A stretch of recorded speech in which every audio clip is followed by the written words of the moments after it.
Брат, аз кой вземеш ще му вземе една кола, че да се опитам. Добре, хайде. 2000 years later. Брат, къде ходиш 3 часа, бе?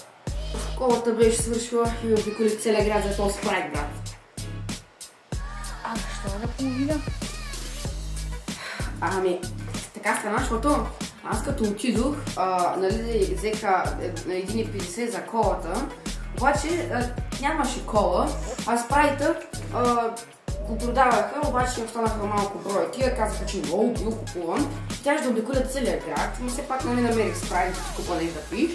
Обаче ми казаха, че той струва 3 лева. И аз като им казах, че имам 1,50, те просто казаха, няма проблем. Развъртяха го, изляха половината, за да вързяха ми и ми го дадоха. Спрайта в левчето до нас струва 1,20.